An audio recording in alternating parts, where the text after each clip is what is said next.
Hey, I'm Ben from Slowly Slowly, and I'm here chatting with Milky.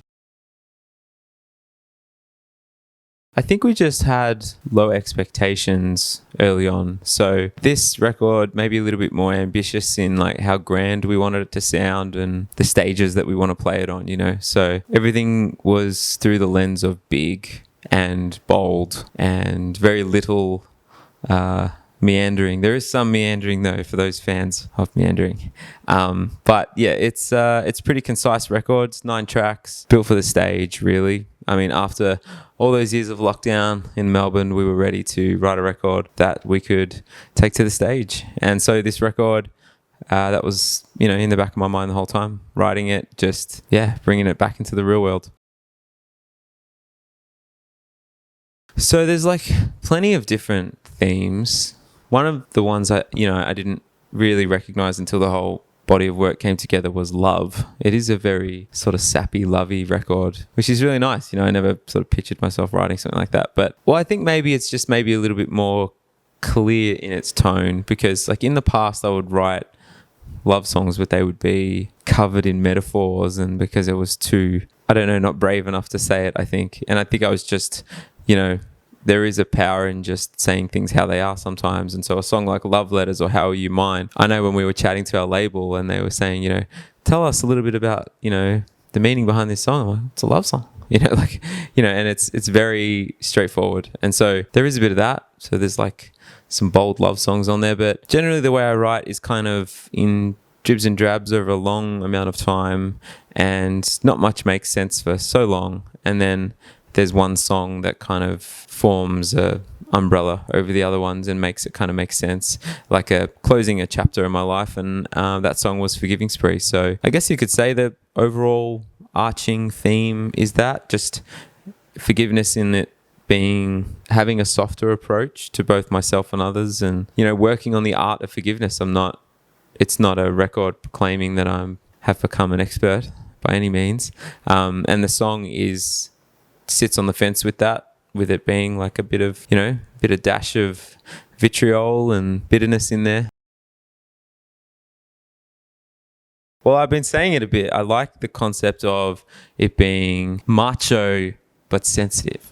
So it's a little bit, I personally like songwriters and, the front person of a band to really like put it in your face, and so there is an element of like ego and bravado that you have to like inject in a live setting. And so because the record was crafted for the stage, we had that in our minds. There is a bit of that, it's quite bold, but then there's the really sort of sensitive songs, and I just wanted to like find that balance, which was like a bit tricky. I wrote a zillion songs and sort of chose ones that fit together to make Forgiving Spree. So hopefully we do that dance.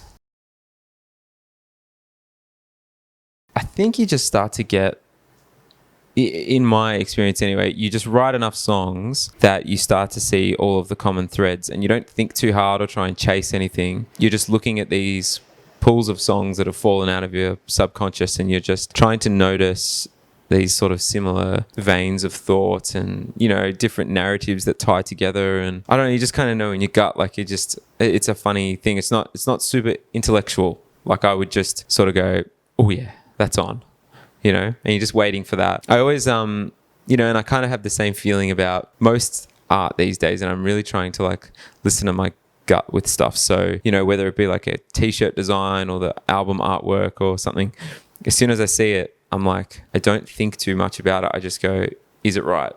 And if there's any sort of convincing of myself to make it shoehorn that, oh no, it could work. Maybe if, I just know.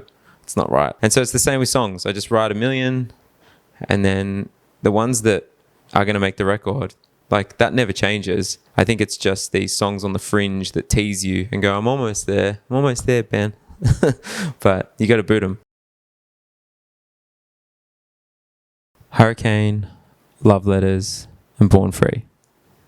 Because I think maybe needed to showcase a bit of storytelling, and I think something that was maybe a little bit more poetic and had a bit more drama with like Born Free, and then things like Love Letters because you got to let the boys have fun.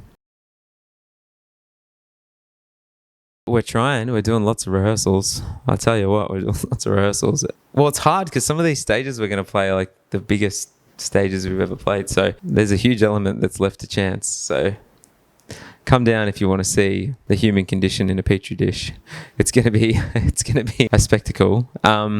Yeah, look, to be honest, a lot of the bigger stages, we're trying to actually make them feel smaller, because last thing we want to do is get carried away with bells and whistles and have the audience feel once removed sitting there watching the show. So yeah, we're really trying to just, keep things honest, but whilst upscaling them as well into these sort of bigger rooms and stuff. But in terms of like the band, we're just practicing a lot. Like, we're just really trying to get the songs feeling as comfortable as the old ones, because, the nature of touring in Australia is, if you're hitting a few capital cities, it's all over in like a week. So by the time you're ready to go home, you've learned how to play everything properly. But so we're really trying to just make things feel really comfy. So when we get up there, it's just about having a good time and connecting with everyone, as opposed to, oh my God, what chord is next? And,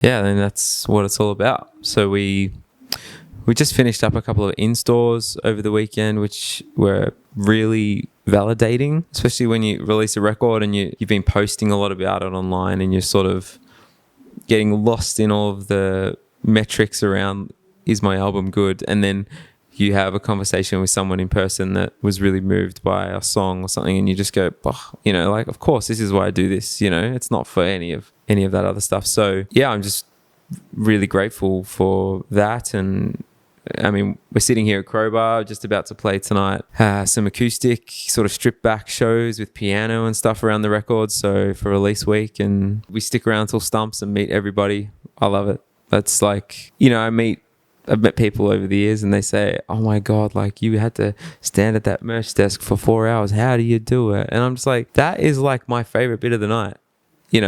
That is when I get to relax, have a drink, have a laugh, and meet these people that have been like supporting us for years, as opposed to stressing with sweat dripping down my neck on stage trying to, so I love it. Yeah.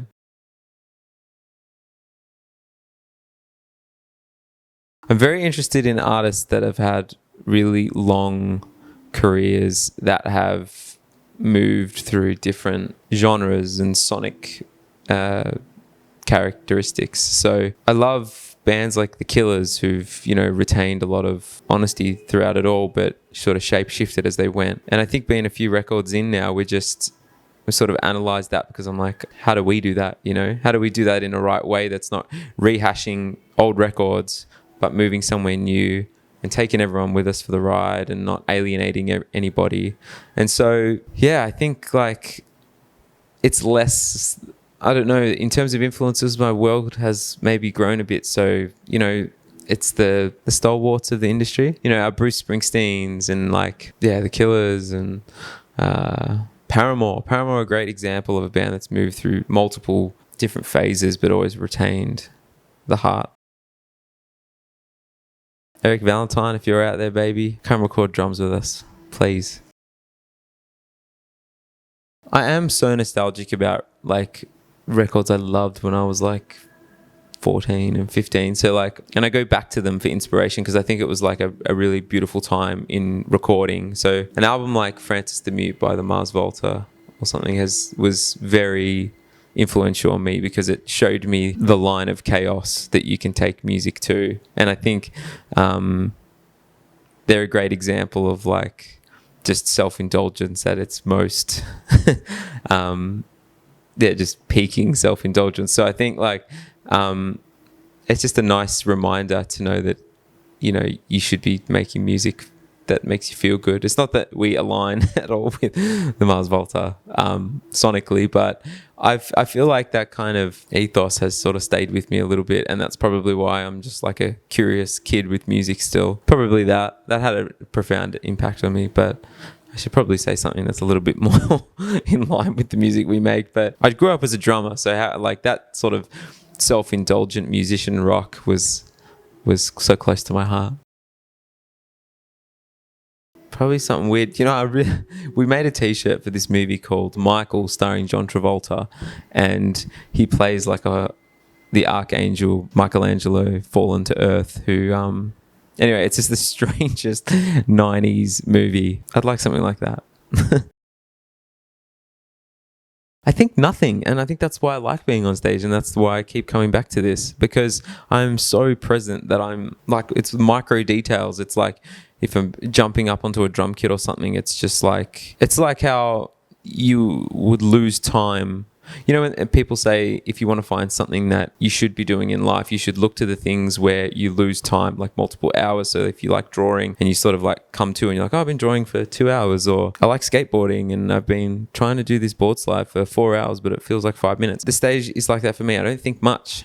And that's a really nice holiday from this theme park of chaos. I used to do a change in the House of Flies, Deftones. I used to love singing that because it was Chino's breathy delivery, and I was such a self-conscious, terrible singer, and still am. But that felt like I could kind of fake it. Yeah, probably that. I did see a band from Melbourne called the Vasco Era once play a secret show at the Tote Hotel, and I was unassuming. I was just at the bar drinking when I was like 20, and yeah, I was just ordering a drink at the bar, and there were a bunch of bands I didn't know on the bill, and I heard a chord behind me and this like incredible voice, and it was Sid from that band playing a cover of the Elvis Presley song I Can't Help Falling in Love. And he did that, but he was just screaming it up the octave off the mic, and this sort of like clean guitar. And I remember just being like, what is this? And then I fell in love with that band. And that was I think that was one of my favorite shows because it was a secret show. There were no fans of the band. They're just sort of friends and family. And I think they might have been trialing some new material or something. I was just caught off guard. So I loved it. And it was just like a little surprise, a cool moment.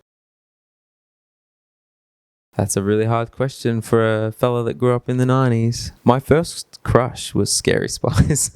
No, I'd be a Backstreet Boy. I'd be one, like either Nick Carter with the middle part. That was great. Definitely not the one with the beard though. He gave me the creeps. Just anyone. Anyone. Help with the promo. For fuck's sake, everyone. Come on. That's so hard. I can think of bands that really changed the game for the music, you know, that I like Weezer with the Blue Album, or Third Eye Blind with their self-titled record, or things like that. And I can think of Post Malone is coming to mind with the country and western bend to everything that seems to be happening at the moment. But gosh, Michael Jackson. It's fucking Michael Jackson. It's Michael Jackson. Well, in a year, we'll have released Forgiving Spree, toured it all over the world. So, get to work. Got a little finite window to, get some music out there. So, start writing, Benny boy. The Goldfinch by Donna Tartt, or Secret History by Donna Tartt, which was recommended to me by a good friend. Yeah, anything by Donna Tartt. She's just magic with words. All of her books, can't put them down. Waiting for a Star to Fall. Probably that song has a special place in my heart for a few reasons. So probably that one. If I was with people. If I wasn't with people, Dilettantes by UMI.